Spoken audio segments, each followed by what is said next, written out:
ladies and gentlemen, the President of the United States, Donald J. Trump, and First Lady Melania Trump.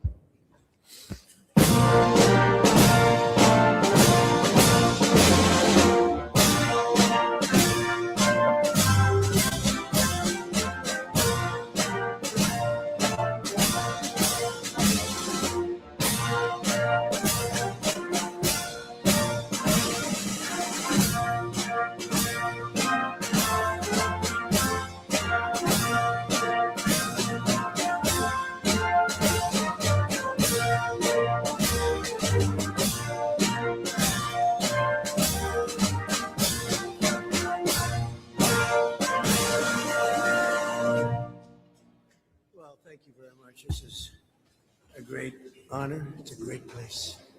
There's no place like it. Please sit down. Thank you. You know, I told now I can say my movie star wife. Do you believe this? I have to live with now another title. Yeah. She said, well, tell me about the group tonight. I said, well, they're all governors, and just about we have a couple of cabinet secretaries, so we can probably include them. And every time they look in the mirror, every time they wake up or go to sleep, they look in that mirror and they say, I should be president, not him. So I said, despite that, it's a very friendly group. And it really is too. Many, many friends and very competent people. Over the past year, we've already achieved a historic turnaround for our country.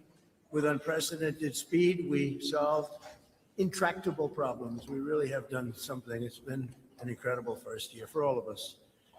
We've transformed stagnation into growth, weakness into strength, and chaos into order, liberty, and justice. We have done that. Today, our border is secure. Murders are at a 125-year low. Think of that. Core inflation is the lowest in 5 years and going down. Prices are going down really rapidly. We inherited a mess, and we brought them down a lot, and we're going to go still further. And our military is more powerful than ever before, and we're just respected all over the world. Like I would say, we have maybe never been, but certainly not for many decades. Working with your states wherever we can achieve so much more. Your governors, you're great people, you're great leaders. You're just about all very popular. I know every one of you. You've all had a pretty easy time becoming governor. That's because you've done really good work. From Thomas Jefferson to today, America's governors have been among the smartest, most creative, most talented Americans our country has ever produced. So many people, they leave other positions. I will not say the Senate, but we can say that, and they want to be governor. Would you explain that to me, Mr. Governor? And we're going to save the Great Salt Lake. You know that, right? We've got a problem. He came in to see me today. These are the kind of things. He said, sir, we have to save the Great Salt Lake. I said, explain this to me, please. And in that city called Salt Lake City, somebody said, where is it located? I said, it's located in Salt Lake City, right? So he said, we're losing water rapidly, and it's getting smaller, drier. And you tell those people we're going to work on it really hard. We're going to save it. We're not going to let that go. That is what I call a real environmental problem, not using hairspray and I'm going to ruin the ozone, okay?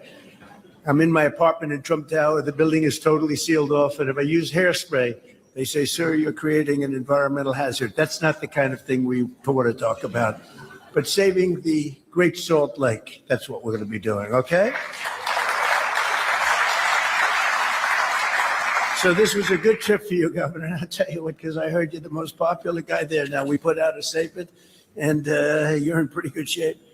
But there's no coincidence that 17 governors have gone on to become the President of the United States. I'm not surprised by that at all. Whether it's reforming education, defending public safety, bringing back manufacturing from overseas, or responding to natural disasters, like I think they could call that a natural disaster.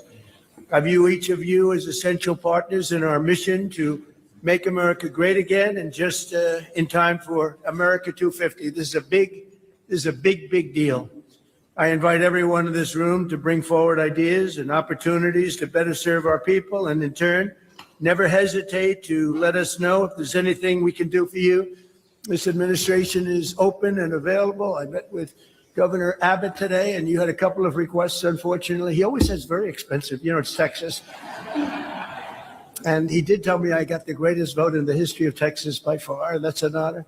But it's Texas. It's always big dollars, but I always approve of the Texas, right? So we've taken care of business. I hope everyone here tonight will be back in Washington this summer as we celebrate the glory of the unique heritage of your individual states with a Great American State Fair. And you know all about it. Our National Mall is going to be transformed into something that's actually unbelievable. But first, we have to clean up some mess that Maryland and Virginia left us. We're going to be cleaning it up. It's unbelievable what they can do with incompetence. Together, we're going to make our 250th year the greatest in the history of our country.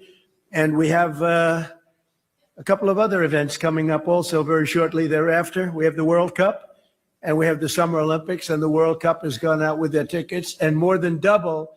They sold more than double what they've ever sold before, way early. And it's unbelievable. The numbers they've done, Susie, are unbelievable. They just came back, and it's really, really special. It's going to be something that I think that there will be nothing like this period of time. You know, when the election was rigged and I missed my normal second term, I said, this is terrible. But I was the one that got the Olympics, and I was the one that got the World Cup. The problem was I was going to be president for another 4 years, and this was going to take place. Mr. Governor, doing a good job in Louisiana. We did a good job in that very special city of yours, too, with crime, didn't we? Huh? He said you cleaned it out.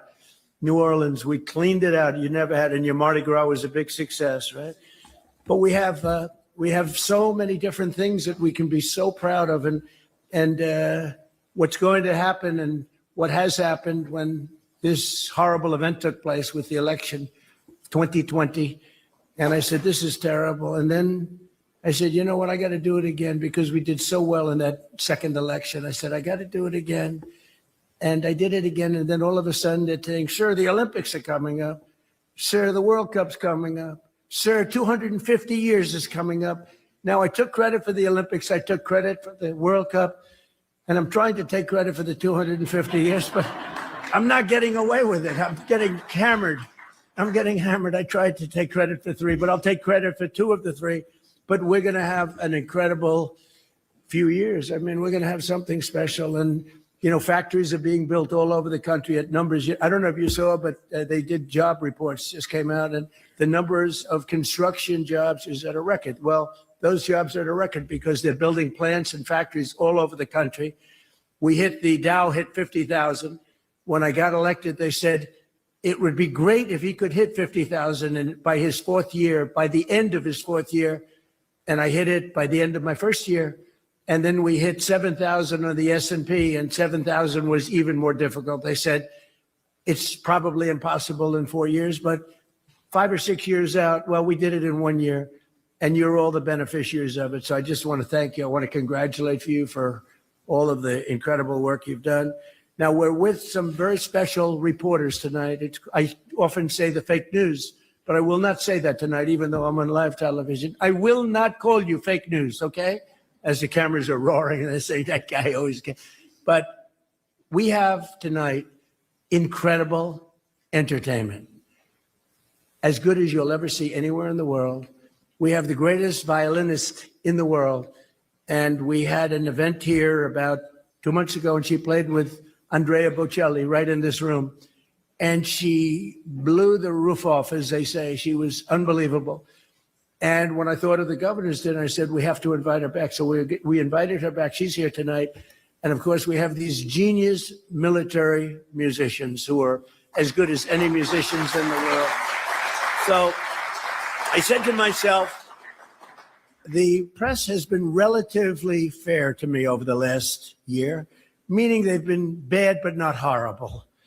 And I said, if you'd like, should we by vote allow the press to watch the great finale that we have planned tonight with the musicians? If you'd like to do it, you can do it. And look at them, they're all dressed up and all looking beautiful. So if you'd like, should we vote, governors? Who's in favor of letting the media watch the great finale tonight of the greatest musicians in the world. I'm in favor. Anybody in favor? Okay. Well, you win by a slight, it's not exactly unanimous, but that's all right. We understand they are politicians after all. So if you'd like to come back a little bit later, we'd love to have you. You'll see some unbelievable entertainment. So governors and spouses and everybody that's here and my cabinet members, my great cabinet members, so many are here. I just want to thank you for doing a fantastic job. Our country is back on track. We had a horrible, horrible dead country. 1.5 years ago, we were dead. Now we have the hottest country anywhere in the world, as said by many leaders of the world. And speaking of leaders, we have a great leader, a great military leader named Pete Hegseth, and he is going to say grace. He's a man who turned out to be absolutely fantastic at what he does, and you know what he does. And he's turned out to be an incredible inspiration to the men and women in our military. Again, 1.5 years ago, 2 years ago, we couldn't get anybody to go into the military. We couldn't get them for the police, for the military, for anything, for firefighters, anything with a uniform on, Governor, right?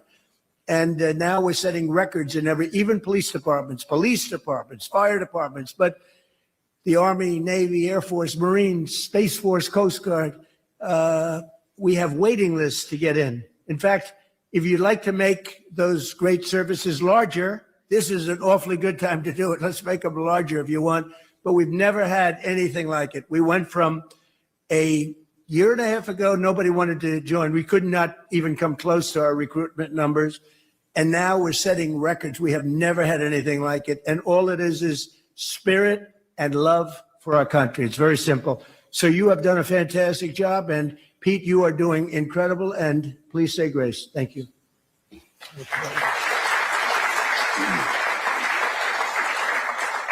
If you would, bow your head. Dear Heavenly Father, King Jesus, we come humbly before your throne, praising you for all the providence you've bestowed upon this nation. For over 250 years, from George Washington to President Trump, we have dedicated this nation to one nation under God, and certainly in God we trust. And as we think 250 years ago to George Washington on bended knee in Valley Forge, appealing to heaven on behalf of his troops in this young nation, we've appealed to you from the beginning, and may we continue to appeal to you.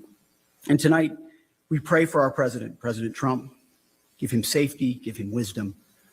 Lord, we pray for our vice president, our first lady, our second lady, the cabinet members here, all the governors assembled here as well, our civil magistrates, Lord God. I ask that you give them the wisdom to see what is right and the courage to do it.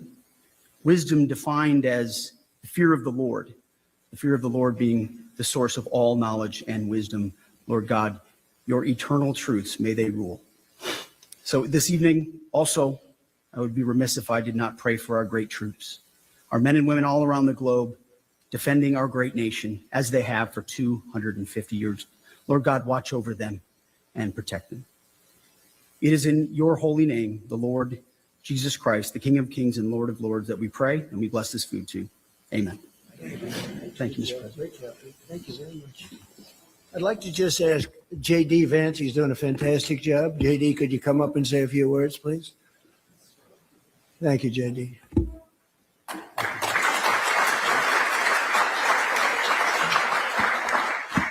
Well, I didn't expect that, sir, so I don't have anything prepared, but I will say that like Marco Rubio and a few others, I served in the United States Senate. And Mr. President, what I admire so much about you and the governors is that you guys actually have to make decisions. You have to live by those decisions, and you have to suffer the consequences or enjoy the rewards of those decisions. The good thing about being a United States Senator, like the good thing about being Vice President, is that nobody blames you when anything goes wrong. So to the governors here, we admire your courage, we admire your leadership, and to the President of the United States, we admire you for all the great things you're doing for our country. Thank you, sir.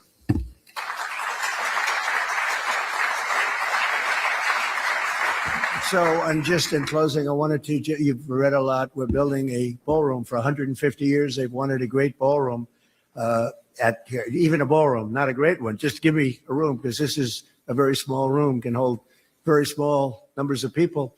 and they've wanted a great ballroom, and we're going to build the greatest ballroom anywhere in the world. There'll be nothing like it. And you're looking right here at the entrance. This is a knockout panel, exactly where the gold curtains are. And when that gets opened, there's a magnificent walkway that goes into what will be the most beautiful ballroom anywhere in the world. So we did this no charge to the taxpayer whatsoever. This was all donations made by friends of mine and people that that love our country. They love the White House, Preservation Society, the whole group, but not one penny of, and it's a very expensive building, very expensive ballroom, but beautiful, beautiful, in keeping with the White House, an enhancement to the White House. But they've needed it for years. When they had a big event, when the president of China comes in, when somebody comes in of magnitude, they put a tent out on the lawn. If it rained, you were in deep trouble, because the only part of the lawn that they can do it is a very low section. So it would be, a little embarrassing when you're sitting down with the king of Saudi Arabia and he's sitting in a puddle with 4 inches of water over his shoes. It was not exactly good, but it's under construction. But right through, that's going to be a very famous portal for hopefully hundreds of years, because what we're building is really special. But so important to say, because nobody ever reports it, it will be totally, totally tax-free. Not one penny of tax will be donated to this. And it's going to be something that I think the country will be very proud of when it opens, but for hundreds, hopefully hundreds and hundreds of years. So thank you all very much. And this is a great honor, and we'll talk later. And media, we'll see you in a little while. Okay? Thank you very much. Thank you, everybody.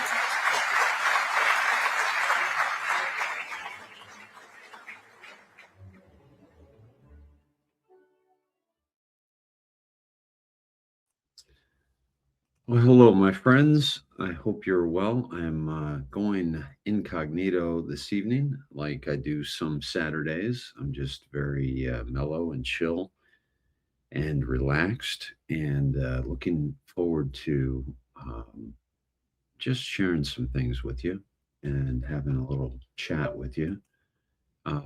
We are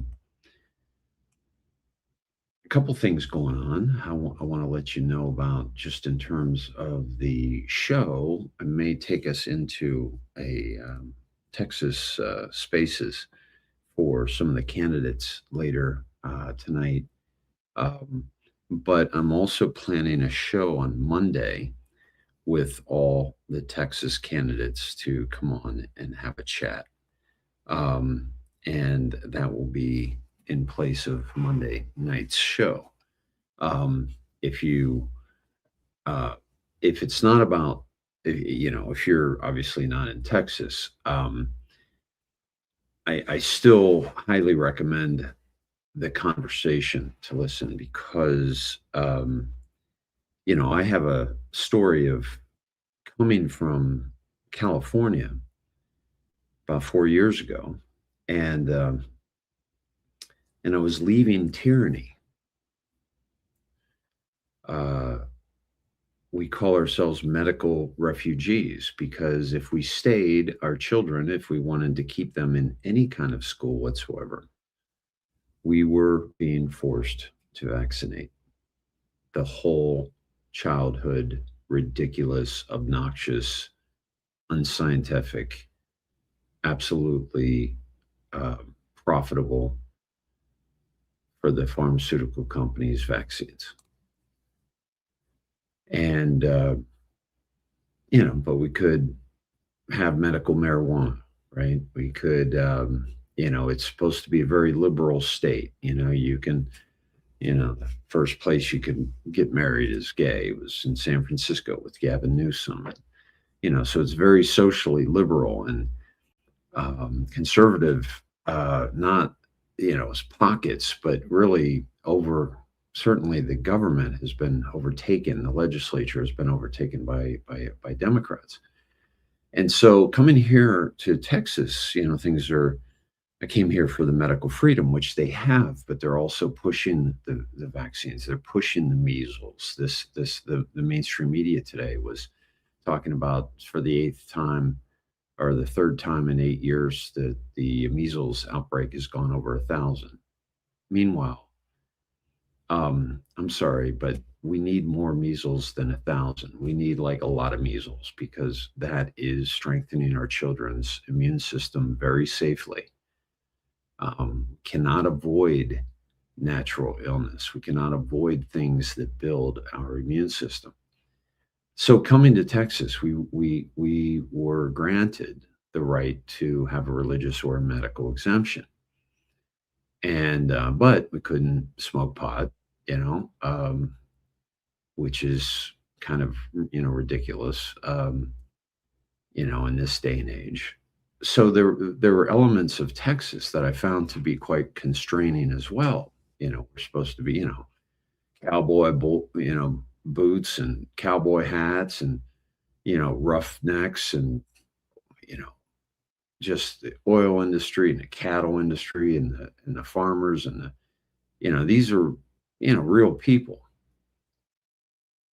here in Texas. There's a lot of real people in California too, but a lot of posers and a lot of people that are, making a lot of money for doing very little. But Texas is got its own list of problems, and if Texas has got problems, you've got problems in your state. You're probably worse, maybe not in some ways, but the problem isn't, there's a saying that goes, "Don't California my Texas," as seen on a bumper sticker. Meanwhile, Californians didn't fuck up Texas. The World Economic Forum, through Greg Abbott and people like him that are globalists, like the city of Austin mayor, they have been trained at the feet of Klaus Schwab. They have been trained at the feet of this global agenda.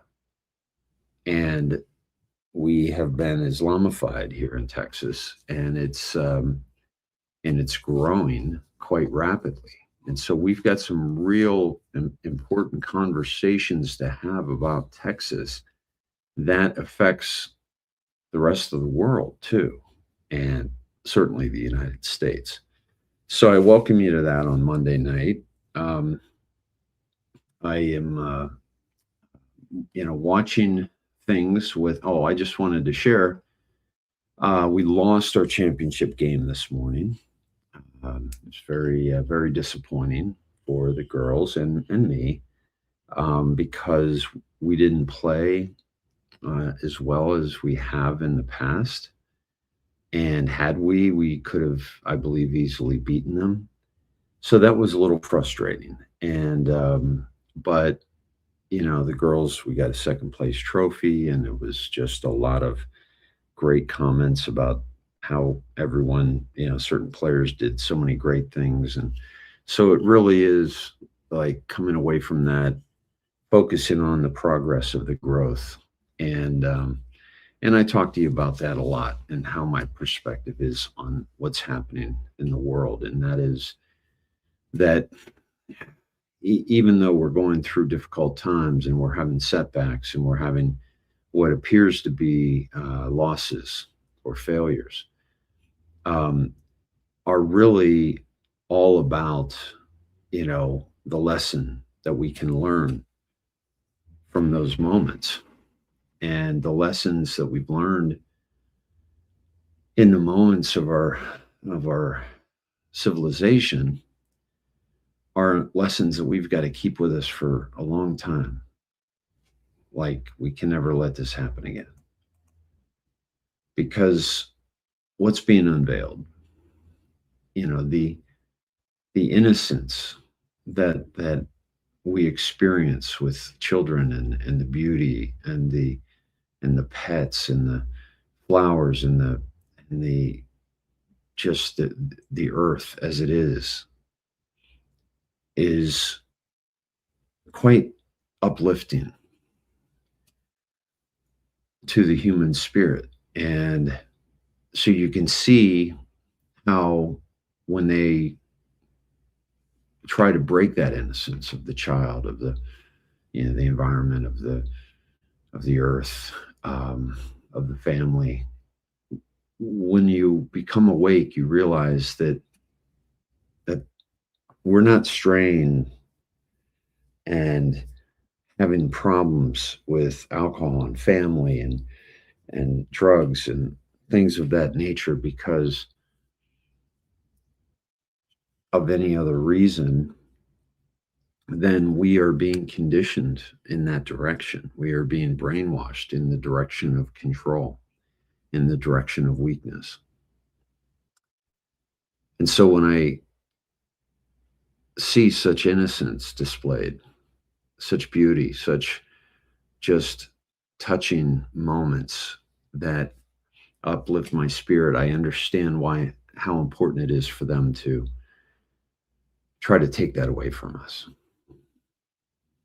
And by them, I'm talking about the people that control us and the people that are being exposed as we speak, by the way.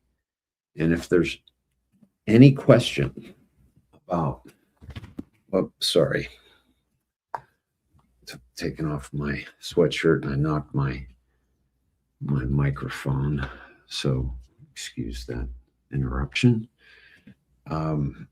If there's any proof that the white hats have a very strong semblance of control, it's look at all the people that are being exposed through the release of these files that were never even talked about by the Democrats in the media until they thought that Trump was trying to keep them from being released. It was a master stroke.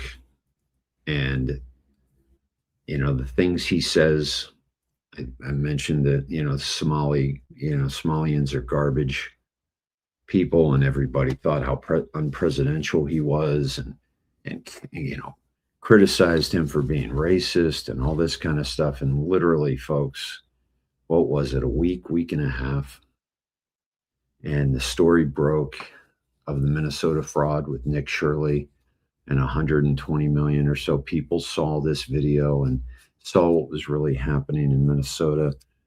And oh my goodness, Trump called it. Trump knew when he said Somalians are garbage. And that, to me, is showing us a pattern.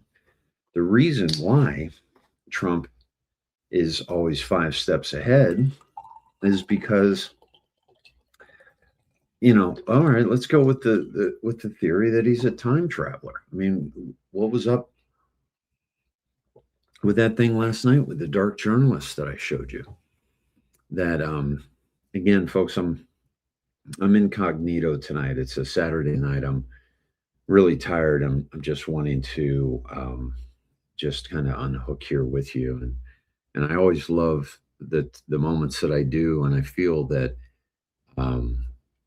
I get a bit more intimate with you. There's just something about just being by myself, speaking to you rather than being in a spotlight and being on screen. And I hope you enjoy these rare moments as well. So this,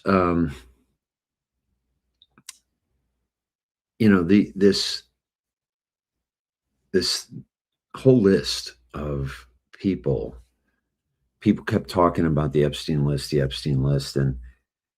and it's the conversations that they're having, and here's how I'm looking at the Epstein list, and I just want to be very upfront with you and very clear with you about a few things. And my,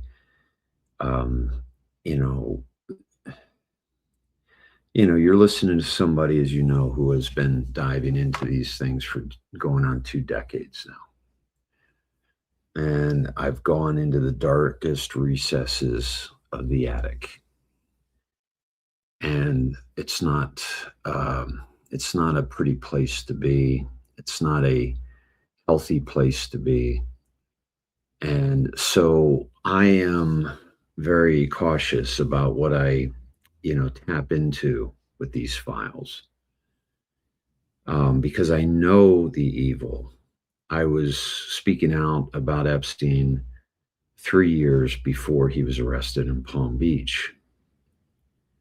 It's not like this just, I just found out about this guy, or I found out about him after he was convicted, or I found out about him, you know, um, in the Trump era.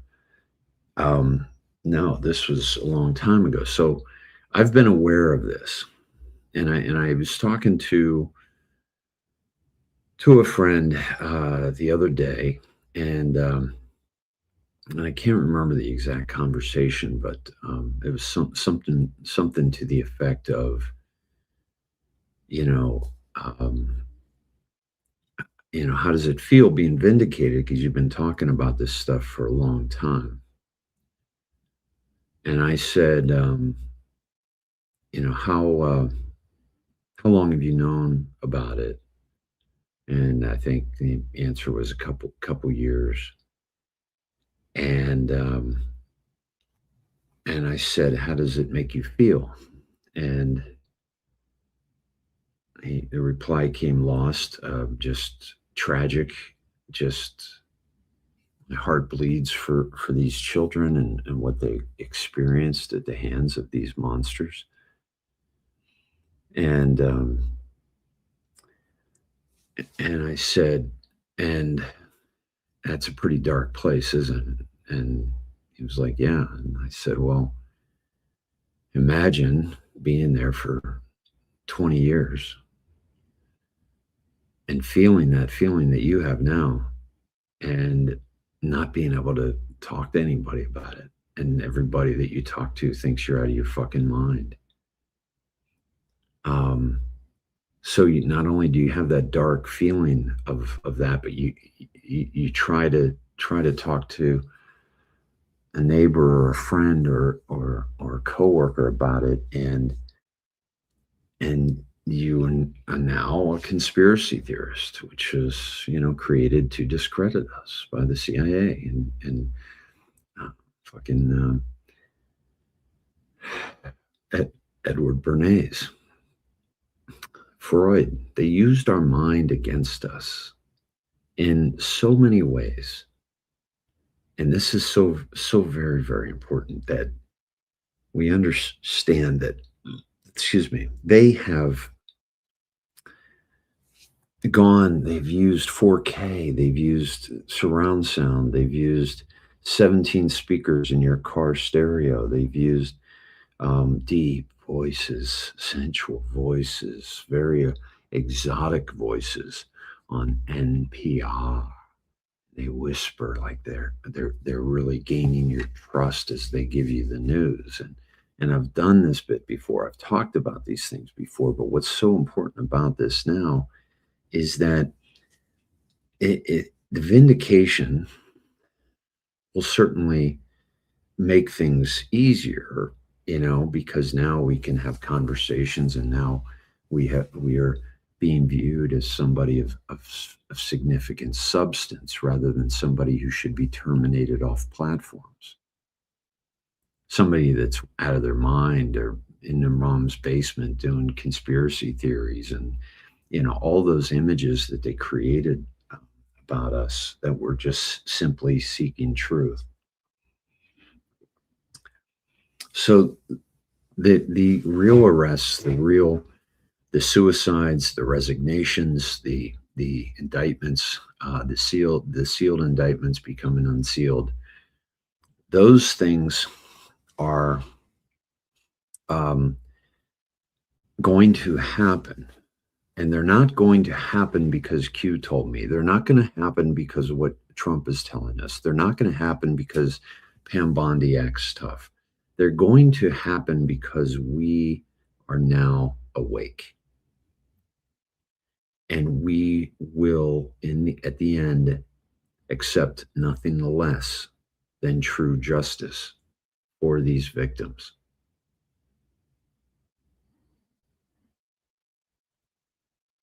This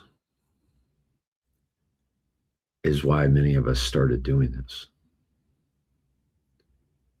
And this is certainly the main driver.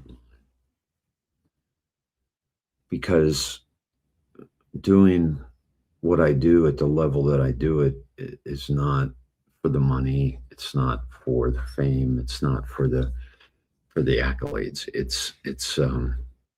It was a mission of going through that myself and feeling so alone and not wanting that for you.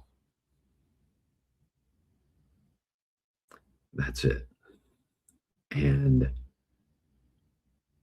as maybe unselfish as that may seem, it's also a selfish act in that I wasn't speaking my voice. I wasn't communicating what I truly saw in the world. I wasn't reflecting in truth unless I started talking about these things.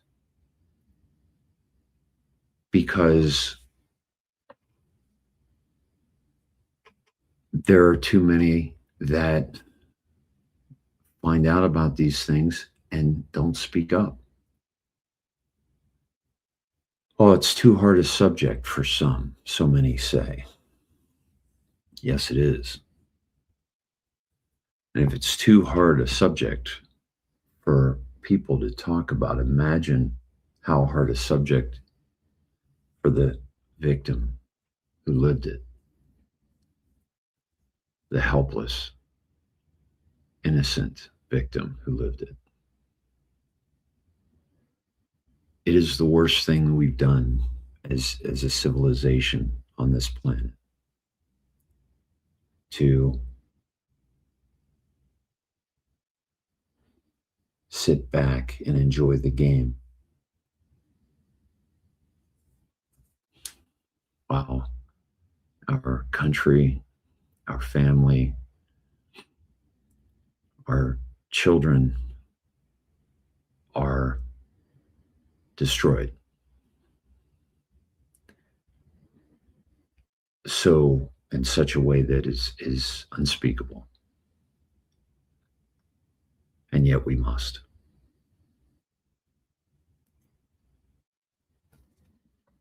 See, we're awake now. And anybody that does not see this through will be exposed for the crime of concealing the crime. They will be exposed for the crime of covering up, of defending, of allowing a person to go free. But what we're seeing around the world is beginning to look like justice.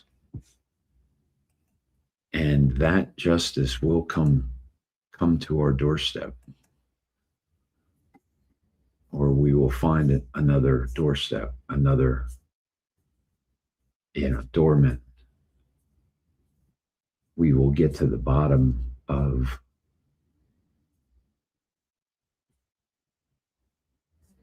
the justice for the people that have committed these horrible crimes. We have this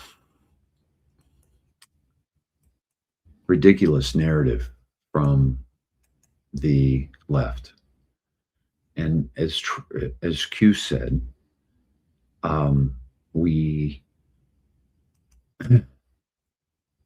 this isn't about Republican versus Democrat. Even though in the arena which has been set in the United States of America, there are two contenders. And those contenders are the Republican and the Democrat.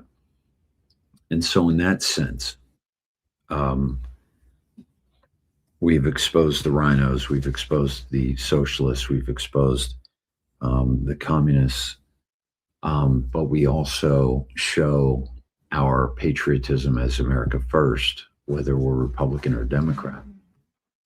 And so if people are looking to vote and they want to go party lines, it's really about wanting common sense leaders that are willing to put their neck out to expose the corruption. This is a bombshell report. Mr. Poole posted this. Bernie Sanders exposed in massive China scandal. National Intel Agency uncovers shocking secret links. Dozens of hidden bank accounts in Beijing. Ownership of shady companies, all kept off his congressional records. Is this treason, illegal holdings that could destroy his career, or worse? You won't believe how deep the communist rabbit hole goes. Sheriff, you demand answers now. So he apparently owns numerous companies and holds over a dozen bank accounts in Beijing. None of it was disclosed on his congressional financial statements. There's very little chance that the holdings are legal. So what's very interesting about this is I'm going to show you like kind of some breadcrumbs here that are very, very important to link together.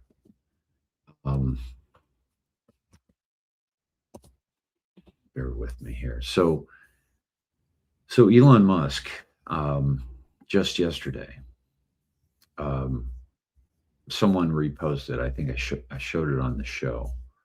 So I'm trying to find if it's in my bookmarks or if I reposted it. But Elon Musk reposted somebody who posted Musk's earlier comment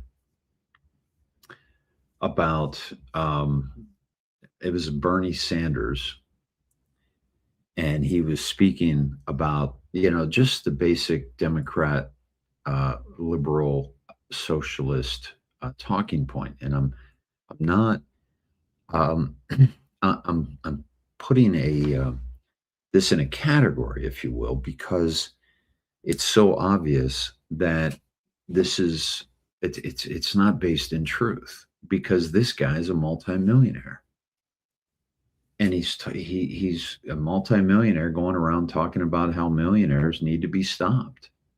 It's like, yeah, Bernie, you need to be fucking stopped, because most of the millionaires out there are actually creating something. And that's how they got their millions, is because they're creating value. Whereas these people that are in government for all this time, they're not creating anything, and yet they're coming out as millionaires. So this is Elon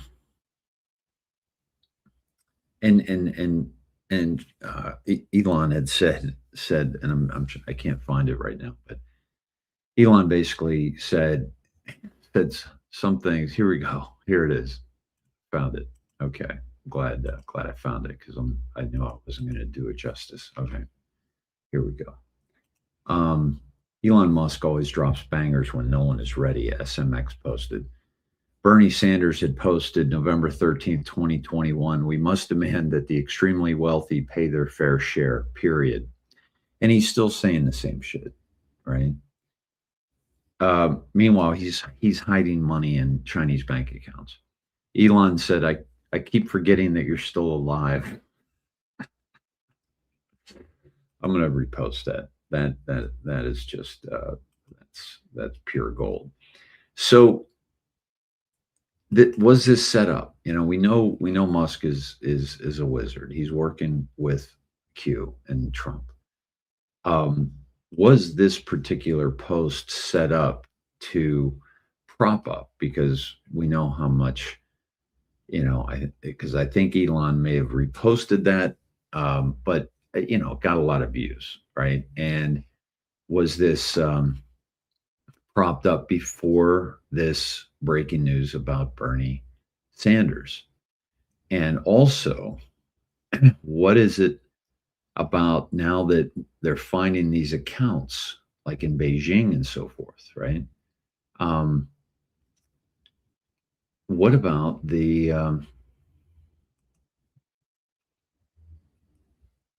excuse me, just saw something else I want to share, but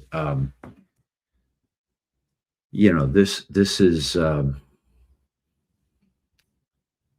going to open up those bank accounts in Beijing. And President Trump just got done saying yesterday that the some members of the Supreme Court have foreign influence.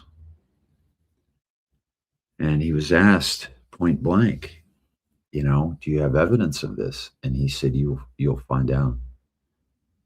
You'll find out. He said it twice. And that made me think of the Somali comment and other comments he's made that has led to like the reveal of the truth behind what's actually happening. So look for big news to come out on Roberts, maybe. And I showed you last night the fake inauguration of Joe Biden and how I proved that. Others proved it in other ways, but I proved it with one frame of video. Irrefutably proved that that was not a live event that we watched. It was pre-recorded and edited. So when you think about all the people that had knowledge of that, predominantly in yesterday's conversation, Justice Sotomayor, who swore in Kamala Harris on the wrong day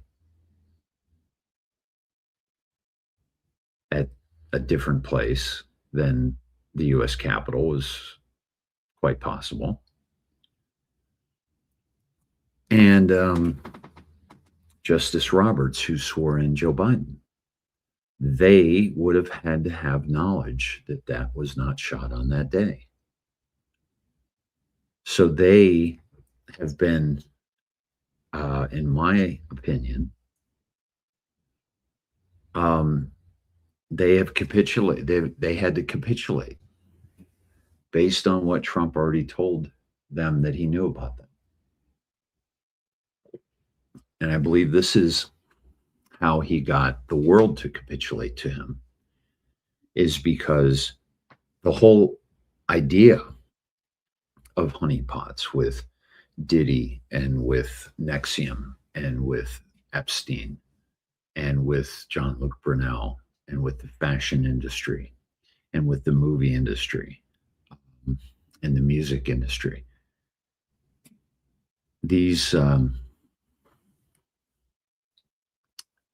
These were set up in order to accomplish what they accomplished. And that was control of the masses by controlling those who control the masses, those who write laws, those who, sit in judgment of laws being broken, those who prosecute, those who defend, those who are, mayors and governors and senators, and they've all either been financially compromised or, sexually blackmailed through pedophilia and human sacrifice and adrenochrome and all that they were involved in. Or both. In most cases, both. Like, they didn't let the people get to the top unless they were a good little boy or girl. And that's why we saw some people that were fighting against the establishment taken out. We've seen it with politicians, with musicians, with actors, and we've seen that they have done their best to put a stop to this exposure of them, and they've actively used the mainstream media to lie to you and I about everything that's going on. And there's so many people that still don't see that. but it's not about if they ever see it, it's when. And like Q said, 4 to 6% will never awaken. They're hopelessly lost. That's a large percentage of a population when you think about all the evidence that should direct the critically thinking human mind to come to conclusions that must have justice for those people and the things they've done. And we're seeing that, folks, and that to me is the best thing. And for somebody who's been in this as long as I have, it really does. It really is about the improvement. You know, the improvement of a team, the improvement of a player, the improvement of a musician, the improvement of, you know, you go and listen to them play, you know, on day one, and they're awful, and then you come back 7 years later and they've been practicing and studying and they sound beautiful. They produce beautiful music. They produce beautiful results because they've been honing their craft. And so just like that trajectory of improvement in individuals, I see that trajectory of improvement in you and I that have awakened and how we interact with the world. And also, our world is changing right before our very eyes. And you and I are a part of that. Because Q told us how important the transparency is. And you and I are out here on a Saturday night listening to a talk such as this, and we are sharing information with one another so that we can become sovereign beings. And that's happening. That's the direction we're heading in. And that is very, very exciting to me because it's never been done at the level it's being done right now. Because if a lot of these arrests had happened years and years and years ago, or a lot of these resignations and so forth, and the Epstein files had come out, understand that the asleep public or the woke public would not really engage with them in a way that we're engaging with them now. We wouldn't have the pressure for justice that we have now. It had to be this way. It had to be this way because we have to experience all the tragedy that we've had to experience over the past several years, because we have to make sure that we never come back this way again. And that has been the reason why it has taken so long and we've suffered so much. We are Job. And of course, it's a very different thing. Dave, are you saying that we should trust Trump as much as we trust God? I'm suggesting that we trust that which is exposing evil in our midst. And whoever that is, more power to them for exposing exactly that. Because just like, you know, there are people out there that respect Rand Paul and Thomas Massey more than they respect Donald Trump, but let's compare notes, shall we, on what they've accomplished and compare that to what President Trump has accomplished in the way in which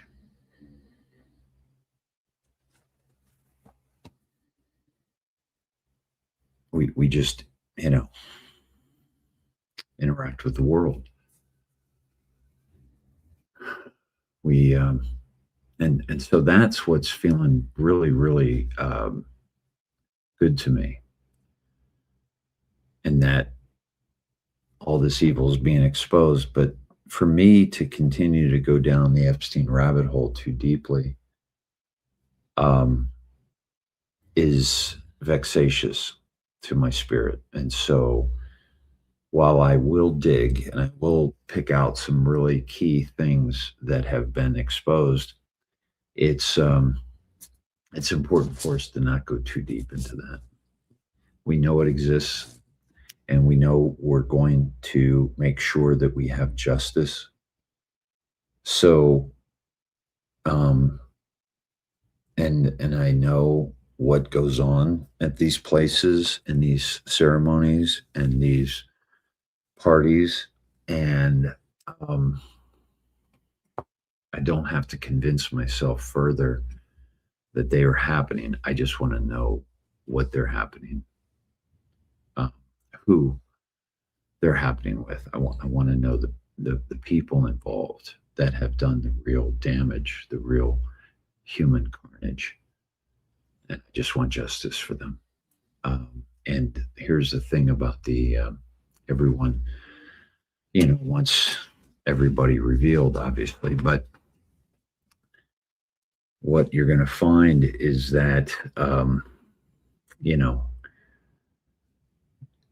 if a pizza shop is proven to be connected to human trafficking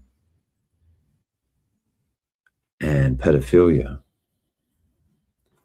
anybody that goes to that pizza shop is going to be implicated, or people are going to say, wow, you used to go there all the time. Who the fuck are you? What's up with you? And that's the thing with Epstein Island. When the public starts to realize that the horrors that have taken place on that island, then anybody that went to that island, we're going to the court of public opinion is you did that too. Because nobody believes Les Wexner when he says he just went with his wife and kids or whatever the hell he said. No one believes that. No one believes that he wasn't a much, much bigger player in that whole thing. Nobody believes that. And we're not going to have to. Because what they're doing here with Wexner, what they're doing with Hillary, what they're doing with Bill, is they already have the answers to their questions. And they have the proof to those answers. They're just getting them in to get them to break the law by lying in front of Congress under oath. Just like they got Capone on tax evasion. Nobody cared what took him down, just that he was taken down. And that is what we're seeing with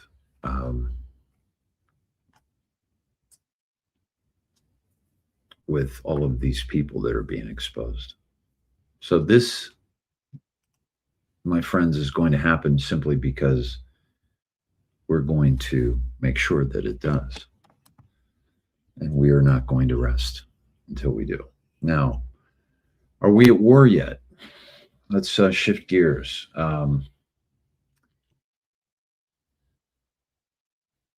So just I wanted to connect with a couple of your comments. I so believe everyone of known stature is on a list. Yeah, BP. That's how they let them get there, right, BP? Like, we're not going to let you get to this particular point unless you do this, this, or this, because we don't want you having control over us. We want to have control over you. I trust no one before God, no one. Polar bear pause. We have one chance to get this right, so it never happens again. We're in mind, body, and spirit. Yeah, it makes us feel that way.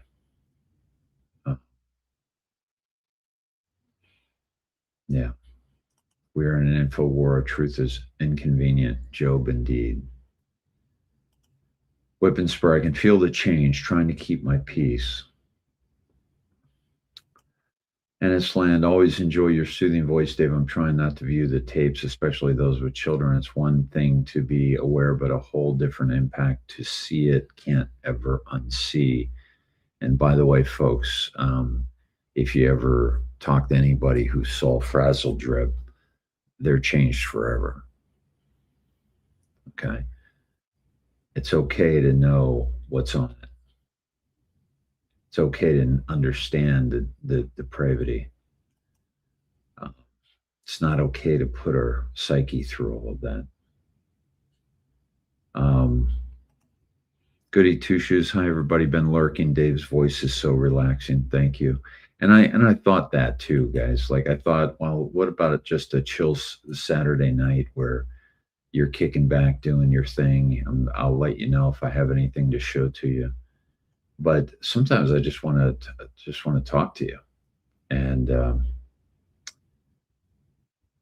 yeah. So Polar Bear Paws said, "Yep, Dave, as a lifelong spiritualist and 32 years of being ordained a non-denomination minister, I passed ready for people to wake up to the truth years ago. I'm past ready to wake up to the truth years ago. Yesterday was my 32nd anniversary ordained. Wow. Wow. Happy anniversary. That's really cool. It's really cool. Bless me, Mother, for I have sinned." So Polar Paul's, not all of them, BP4, everybody on the list. Some were placed there on purpose for the greater good. Yeah, I think we're going to find that out. And I'll give you an example, by the way. And yeah, BP, I want to believe that. So here's something for you for that topic. I'm so glad you guys brought that up and are going back and forth. Yeah, you're welcome, my dear. So yeah, the art of silence sets the stage, Dave. Half truths. Yeah, good point. So Elon Musk, guys, you heard me talk about Elon Musk, and I wasn't friends with Elon Musk in terms of my comments about him. I made you aware of all the pictures of his mother as a model, and how many times she covered her eye, and he covering his eye, and the Illuminati jacket at the what is it, the New York art thing, his demonic costume when he took over Twitter, the fact that, and I told you then that he was coming in as a tool of the white hats. And what a fucking tool he's been. Not in the negative sense, but in the very positive sense. With what he did with X, and the satellites he's putting up with SpaceX, we believe have taken over the CIA satellites, as Q has alluded to. The exposure that has come from all that Q has done, that is now being seen on X because of what Musk did. The self-driving cars are freeing up people, but I've also been telling you that the electric car is a scam.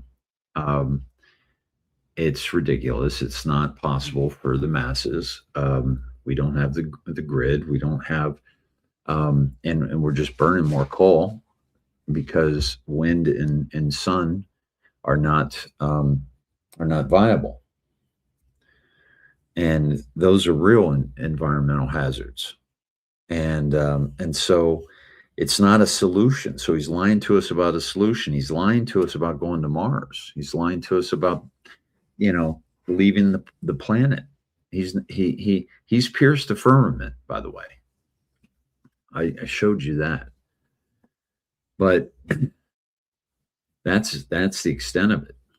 And I don't know what's on the other side, and I'm hoping maybe they do now. But this whole race to the moon thing is just nonsense with NASA and all that. So without question, Elon Musk I see as one of those guys that was probably but he did decline Epstein's offers and unhooked from Epstein as well. So he is kind of like, he kind of went the way of Trump. So so how do you use, well, the reason why they used him is because he was the icon of the left, right? Everyone loved him. Everyone loved his electric cars. He was saving the world. He was going to save humanity by getting a civilization off planet, because our planet was dying because of climate change and all this nonsense bullshit. And yet, so if he is hanging out with Trump and he is able to change from Democrat liberal to a MAGA America First, then maybe I can too, if I'm one of those people, and it was one of the most massive awakenings in human history, not just the transformation of Twitter to X that allowed conservatives to and to anons to express ourselves on X, but it really was, you're getting this message from somebody you respect, and it swayed some people, it swayed a lot of people. But then look at the people that reacted the way they did when he took over, like did Doge and started, showing all this corruption. Wow. I want to play for you. I did a movie. I really didn't know much about Frank Zappa, but years ago I did a movie with his daughter, Moon Zappa. And she was, I gotta say, she was one of the coolest people I've ever known. And it's weird because I'm not in touch with her anymore. But I just remember I was the assistant director on that film, and it's where I met Jonathan Sheck, who was my lead in my romantic comedy. It's where I met Christina Applegate.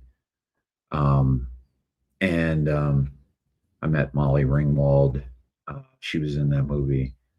So some very iconic people in the industry.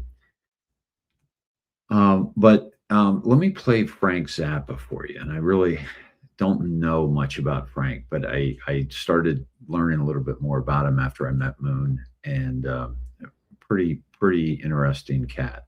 And the purpose is to rid the planet of certain people. I believe that AIDS in reality is not a natural accident. It's not a natural disease that just sort of evolved. Somebody cooked it up. I think that it's something that either escaped from a genetic engineering laboratory or something that was manufactured on purpose in a genetic engineering laboratory to somebody's specifications. I also believe that all the warfare of the future will be conducted with these biological agents, because now that gene splicing is a thing that can be done, it is feasible to consider the preparation of certain diseases which will kill only specific races, nationalities, or people with certain interests, because you can tailor the disease to attack certain things in certain categories. For example, there are diseases now which affect only certain types of people. Tay-Sachs disease, which affects certain Jewish people. Sickle cell anemia, which affects black people. If you want to narrow it down and carry it to ridiculous extremes, I could see somebody in an American laboratory, or maybe even in a Swiss laboratory, making a disease that would kill only Iraqis, or only Iranians, or only Libyans, or only Russians. Let's look at the world the way it really is. Government is a joke. Governments don't do anything. That's like a cardboard cutout that hides where the real machinery is. The world is a place that does business. The world is run by multinational businesses that mostly sell weapons to each other. And then you have sugar business, oil business, coal business, business. And when the guys who run these things say jump, all governments jump. It's foolish to consider the possibility of nuclear war because from a business standpoint, it's impractical. It stops all business. So the way you have to look at it is the chances are much more likely that the sales will continue of missile delivery systems, but what will be in the warheads will not be things that destroy real estate.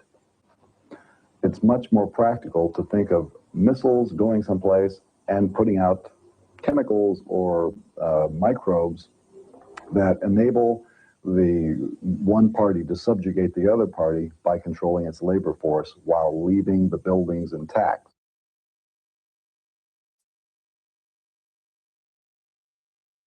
Yeah, I mean, this was 1984. He's talking about these pandemics that are being used to, manipulate us, to take us down. But what really isn't addressed is the solution that they've already come up with. Is worse than the actual plague they created, right? And I used this, by the way, I used this this meme of spiritual street fighters, and I've used this before, and I just think it's so really fabulous. And Slayer of the Deep State, and it seems like a bit like, wow, this guy is really all about Trump, and he's really idolizing Trump and all that. And no. I call, somebody out for the things they do. I don't have a problem with, acknowledging somebody who is accomplishing something quite important and quite amazing. And he's kind of breaking through the matrix. Right. And, bullets coming at him, which he's had literal bullets and he's had figurative bullets cast his way in attempt to take him down. Legal bullets, his house raided, which was, now we found that we knew that the Biden White House ordered that. You and I knew that. But now it's coming out. But they're setting it up in such a way that they're showing us the corruption that's here is very, it's so deep. It's so deep that we must understand that this has been the system that has been controlling us. And so it's just very much, Frank Zappa talking about that in 1980. So there's a lot of us that have been awake a long time. We're finding out about the election. You guys have seen, and yet we're kind of living in kind of this weird world too, because we're seeing stuff that we're like, wait a minute. Have you guys seen this yet? This is somebody who thinks he ran across Glenn. Gillen? Do I know you? You know Gillen? No, sorry. No? I used to order Hello Pizza off of her. Oh, really? She always delivered, yeah. Oh, sounds nice. Gillen? And she responds to Gillen. Do I know you? You know Gillen? No, sorry. No? I used to order Hello Pizza off of her. Oh, really? She always And this guy, delivered, yeah. Oh, sounds nice. So look at his. Gila? So this is her brother right here. Okay, this is her brother, and this is the guy that he just pulled up on. That those are, two doppelgangers. And what are the odds of this, right? The other thing too is, has anybody heard where this took place? There was somebody, I want to say, was it in France?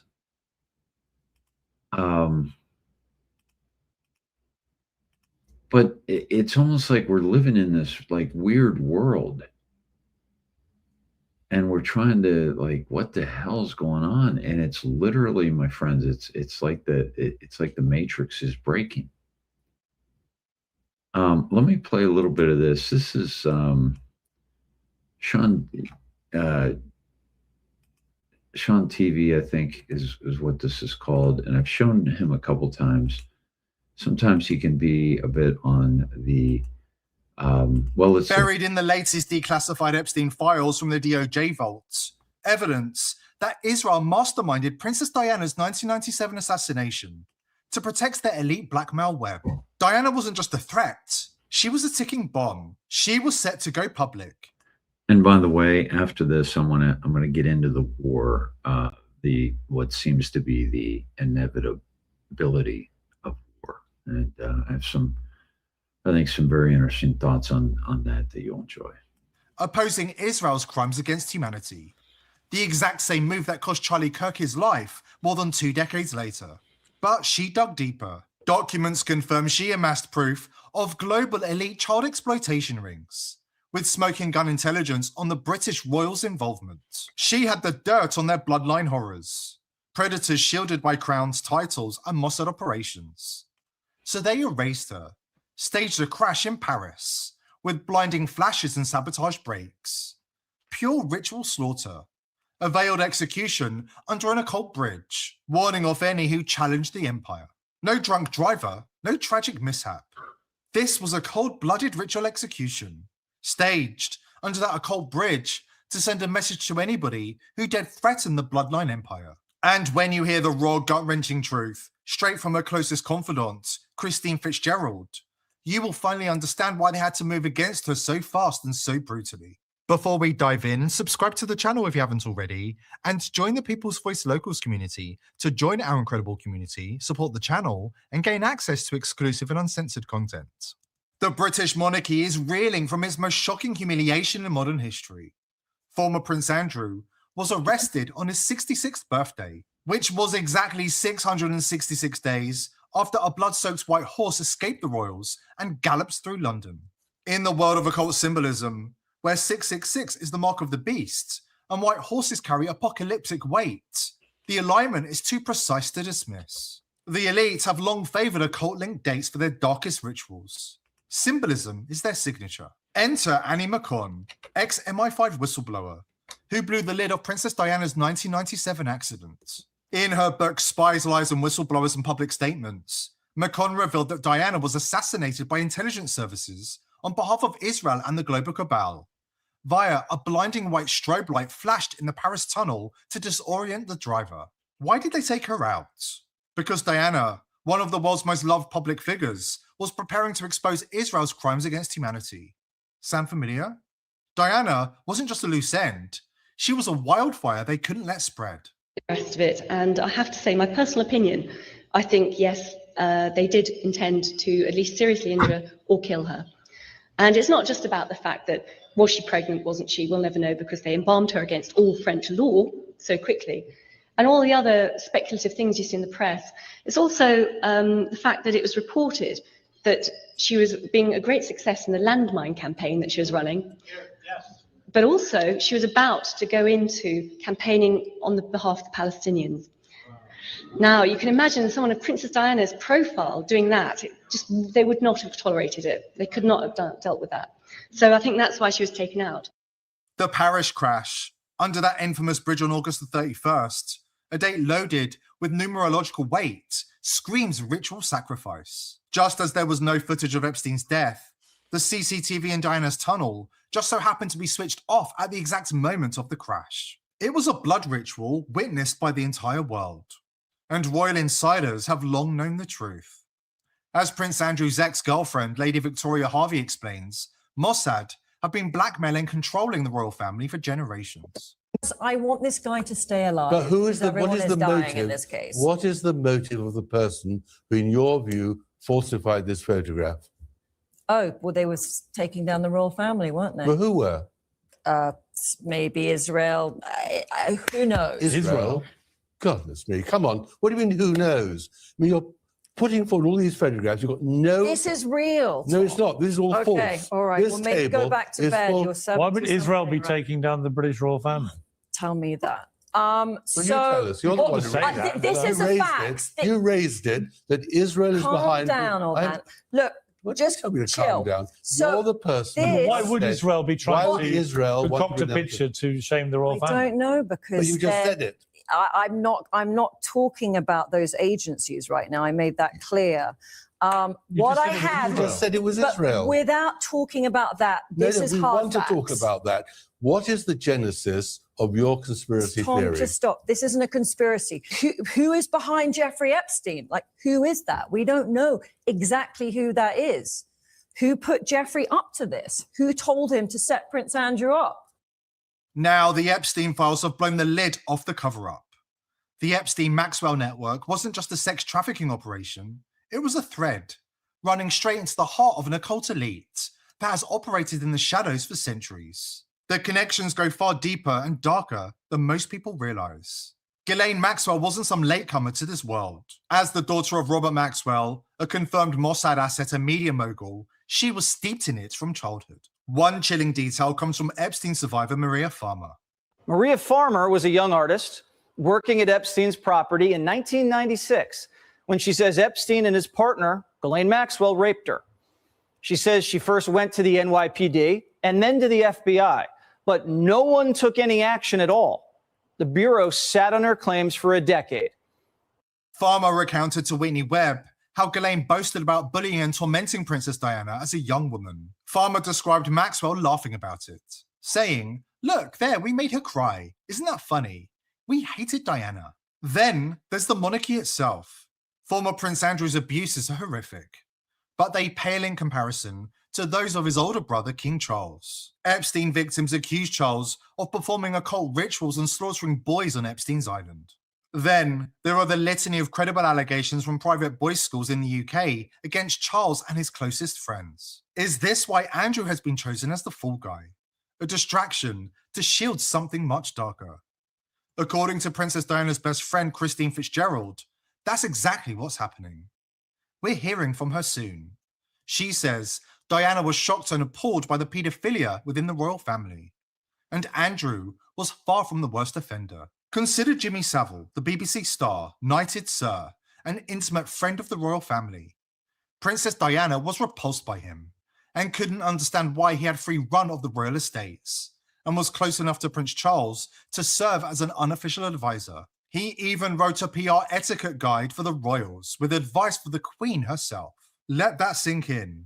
A predator who boasted about necrophilic acts in hospital mortuaries and whose rings were set with ice stolen from children, instructing the royals on etiquette. Savile liked victims of any age, gender, dead or alive, his own words, per multiple accounts. And he was Charles's best friend for decades. Here's where it gets really dark. Queen Elizabeth wasn't only covering for the predators, she was involved in the ritual slaughter. During a 1964 visit to Canada's Kamloops residential school area, Queen Elizabeth and Prince Philip were linked to the disappearance of Indigenous children. 10 kids vanished after a picnic with the royals and were never seen again. During the alleged visit, the Queen and Prince Philip took a group of Indigenous children aged 6 to 14 on a picnic excursion where 10 of the children never returned. Coombs was scheduled to appear as the star witness at the International Tribunal into Crimes of Church and State in London, where Queen Elizabeth and Pope Benedict XVI were served summons on charges of complicity in child trafficking, genocide and crimes against humanity, but never made it due to dying shortly before he was to appear in 2011. Coombs died to unknown causes and no autopsy report was ever revealed to the public. A verdict was issued in February 2013 by the ICLCJ, finding the Queen and Prince Philip guilty of involvement in the disappearance of 10 Indigenous children from the Kamloops Indian Residential School in British Columbia in 1964. In 2021, a GPR survey conducted at the Kamloops school site identified the remains of 215 children under the ground, which led many people to believe the royals were involved in some way. More disturbing echoes appear in other revelations. Former British Prime Minister Edward Heath is documented taking young boys from orphanages on boat trips, only to return without the children. This isn't about isolated perverts. It's a system, protected, intergenerational, and infused with occult elements, where the powerful indulge without consequence, cover for each other, and throw lesser figures like Andrew to the wolves when the heat gets too intense. Christine Fitzgerald says the real question isn't whether these ties exist, it's how deep they go, and who else is still protected. Once you start pulling this thread, the whole tapestry begins to unravel. Diana's best friend blows the whistle after this important word from our sponsor. I was doing some research on... So this is TPV Sean, if you want to see more of that. Diana confessed to her friend that that they were shapeshifters, that the royal family were shapeshifters. So the question is, with these UFO files that President Trump is having declassified and released, how much are we going to find out that these are all related? That these aliens, actually feed off the blood of children, and that they are in human form at times, and because when you think about the levels of depravity that have existed for quite some time and that are being exposed in these Epstein files, you think, how could a human being do this to another human being?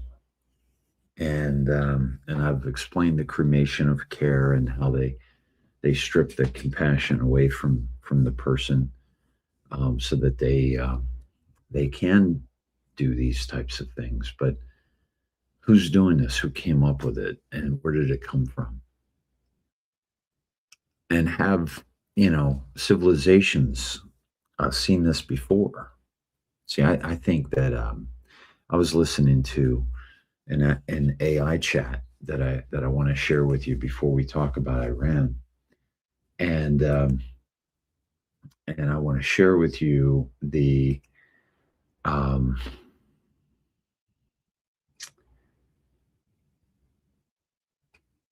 let's see if I can find it here.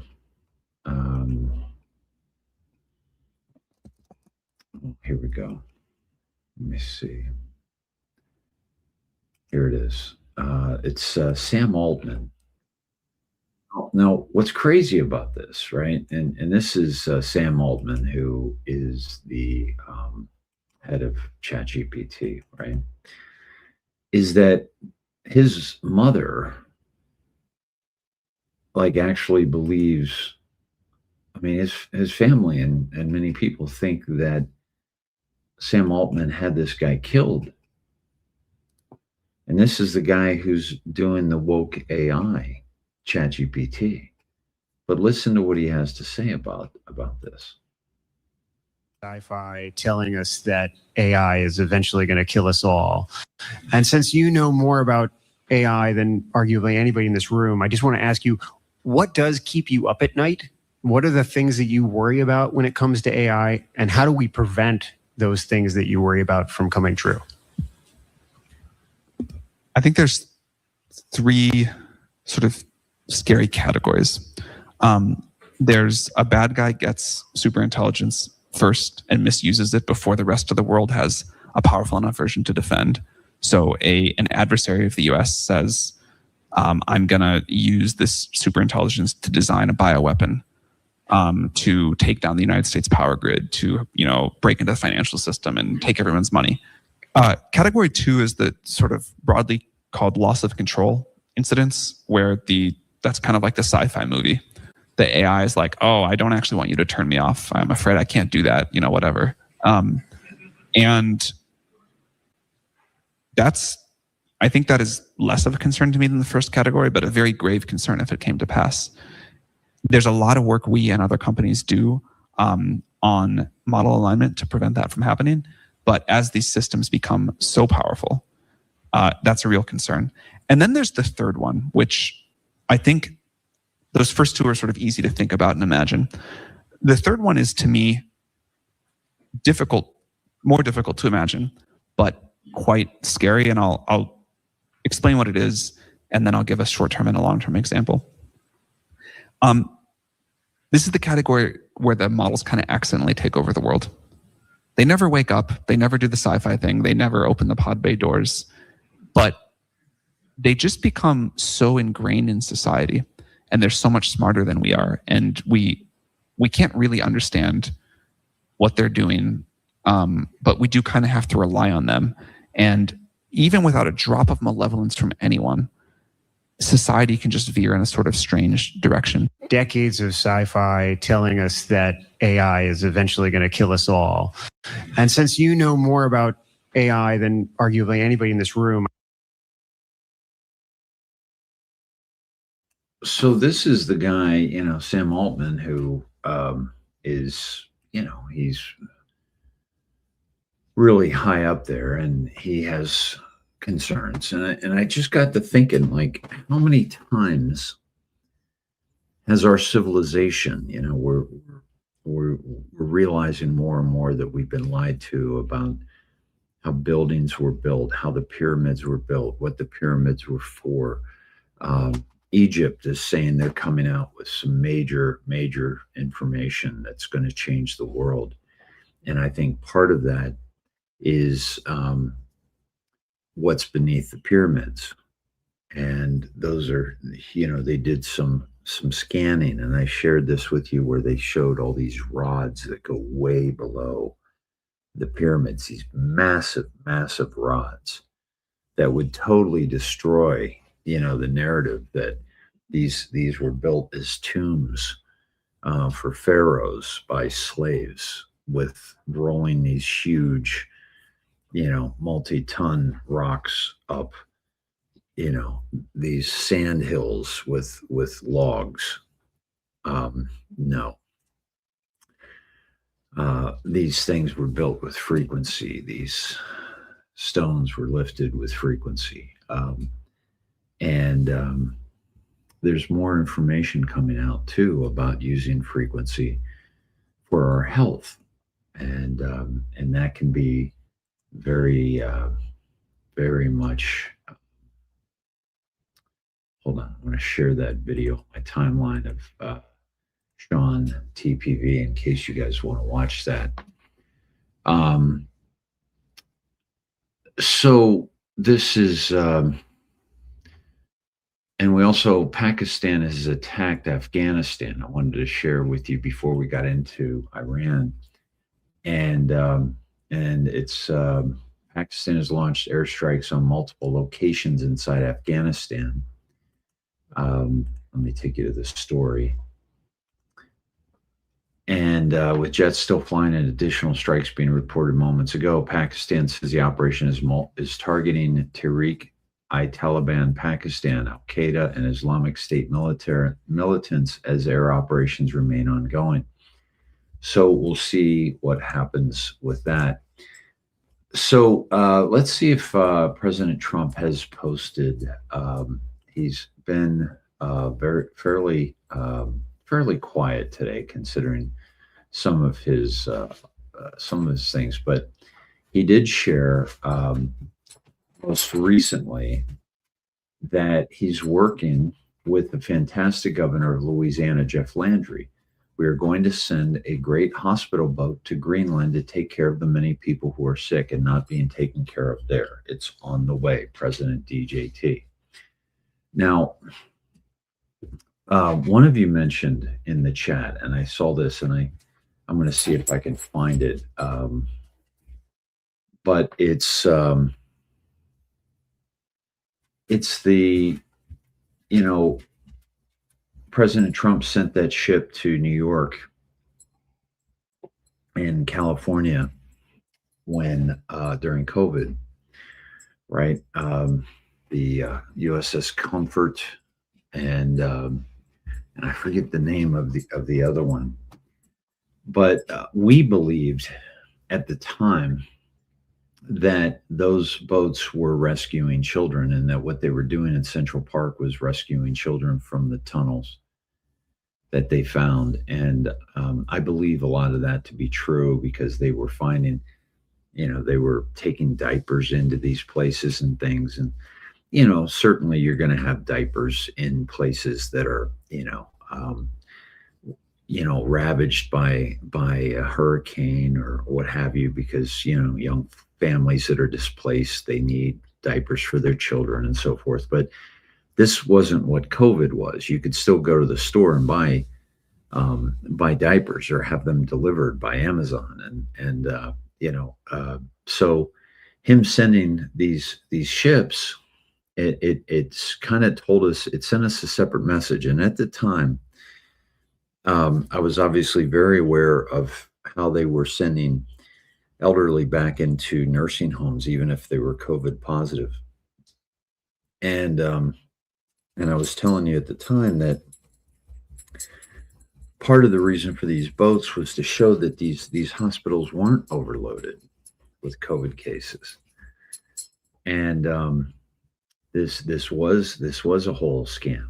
And because they used the space, here's what's really, really important to understand, is that these executive orders that were signed by, governors Ainsley and Newsom and Wolf and Murphy and Whitmer and Walz, and, most front and center, Cuomo in New York. The reason why they were saying that these nursing homes had to take these people in is because they needed the hospital beds, because they were overwhelmed. New York was never overwhelmed. California was never overwhelmed, and yet they wrote up these orders, these executive orders. And so I think that those votes were to show that that was a scam, and that's all going to come out. That Cuomo's going to fry for killing grandma. I mean, that's just not okay. They killed our greatest generation. They needed to steal that Social Security money, and the more older people that were dead, the less was being paid out in Social Security. So this was like a calling of our greatest generation that we must not allow to pass without true justice upon those people. So let's talk about Iran. There are some other things I could get into, but I want to talk about Iran, and I want to call it a night. It's been a very long day. It's been a very long week. Mercy, thank you guys. I knew you'd come up with it. Thanks, Pete. The USS Mercy. Yeah. So, and we've got the State of the Union coming up this week, right?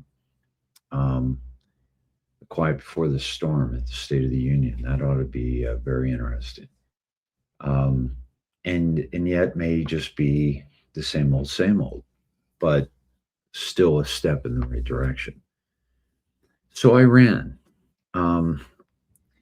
everybody is saying that we're going to strike Iran. Everybody is building up this, this armada that we have, and the USS Gerald Ford, and everybody that's coming in to the Middle East for the U.S. military, and who's on our side and who's not on our side.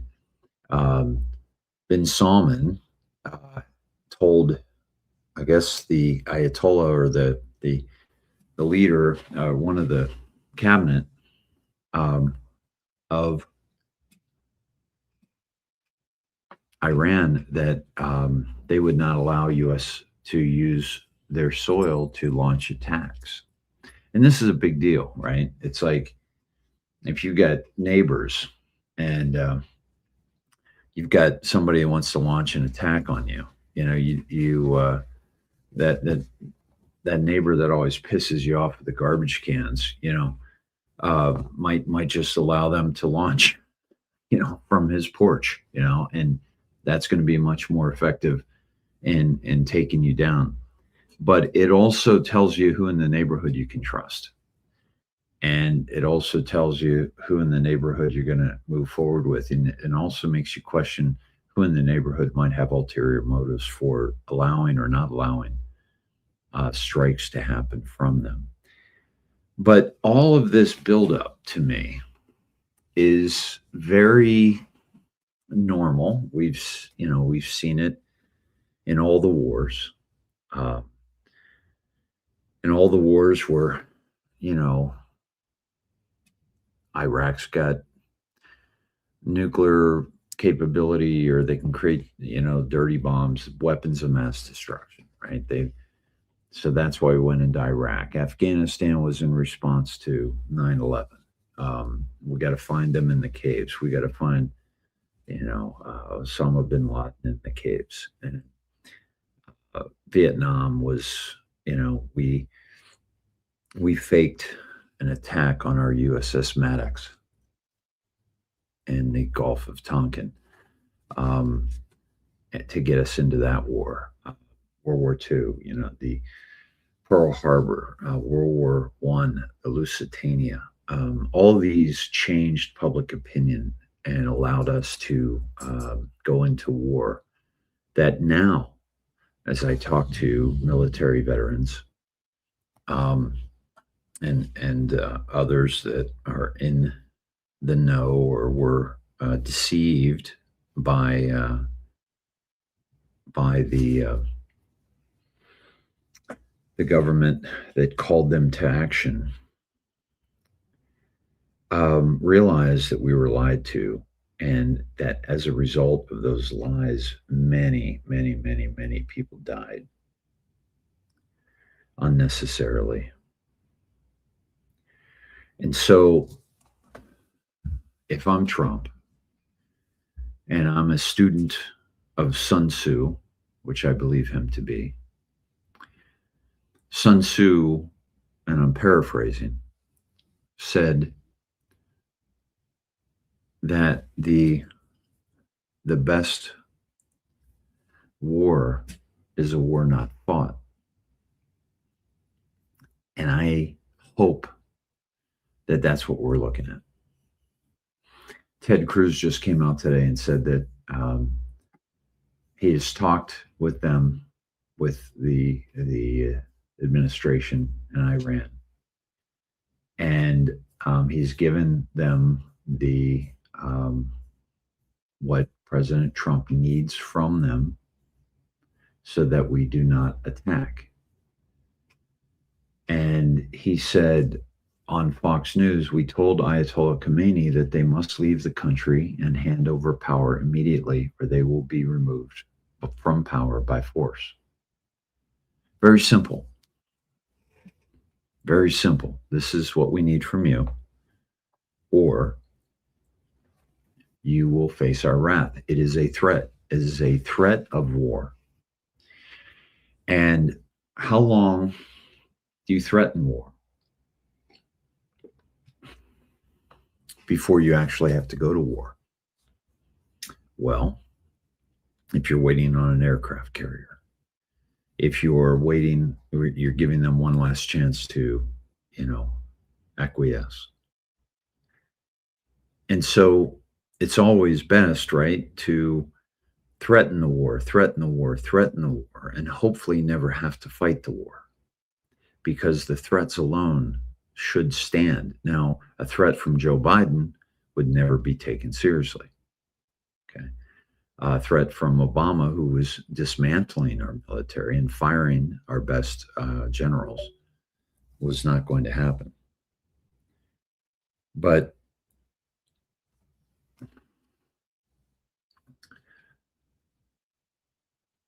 President Trump just took over Venezuela in like 3 easy steps.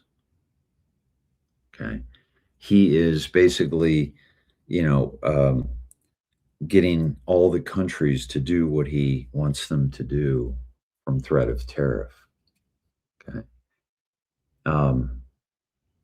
This has not been a deterrent to Iran, and therefore the threat of war takes its place.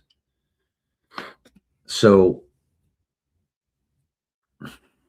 I think this is certainly a threat of war. And bullies, as Trump knows how to deal with, they don't understand anything else. They need to know they're going to get their ass kicked and they're going to lose everything they have and they're going to lose face. And that is what President Trump is trying to convey. And if he conveys it well enough,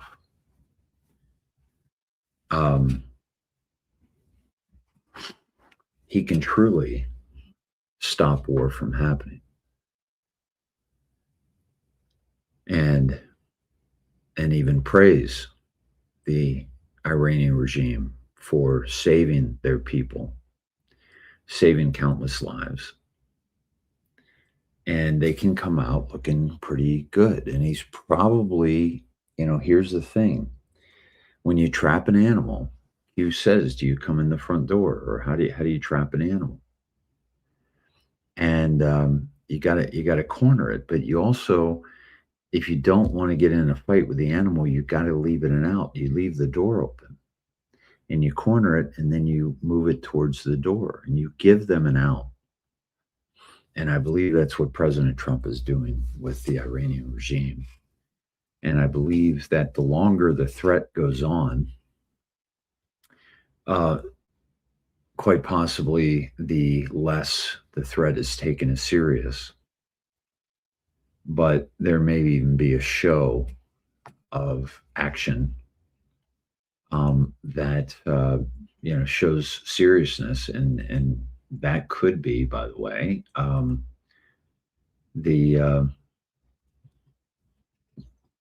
excuse me.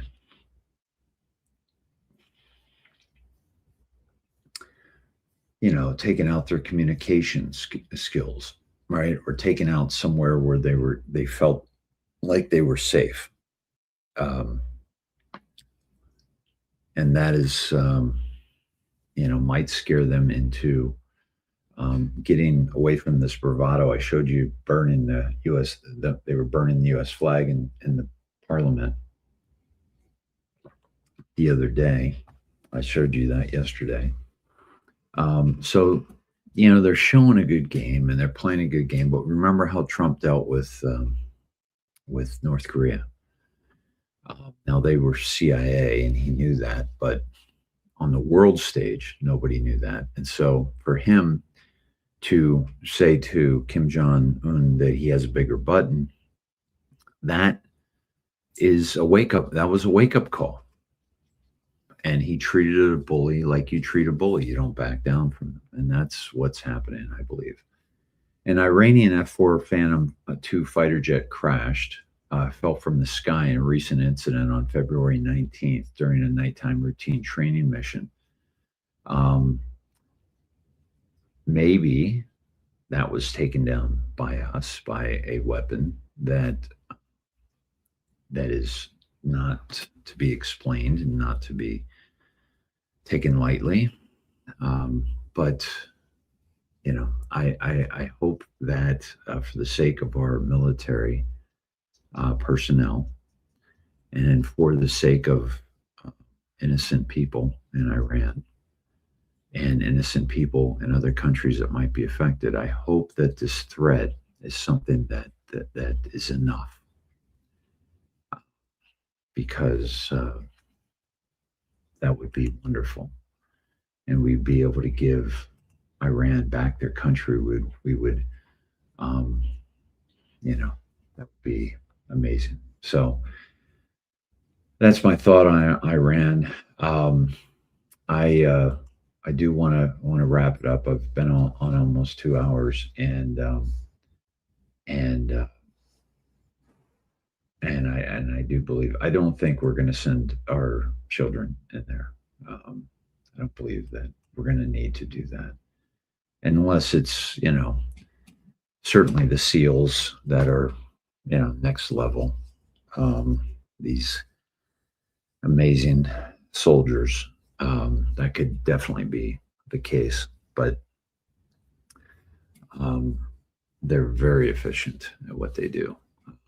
So let us pray for peace, and let us pray that the strength that President Trump has shown and the strength that our military has shown is the thing that can bring about that peace through strength. I wish you peace, my friends. I thank you for joining me. I thank you for those who share this out. I'm trying to keep it 2 hours and under so that it's an easier share for you, for somebody to watch, to listen to, and maybe gain some knowledge, some insight, some wisdom to the things that are happening in the world. And I wish you a good night, a good rest, and I will see you next time. Much love.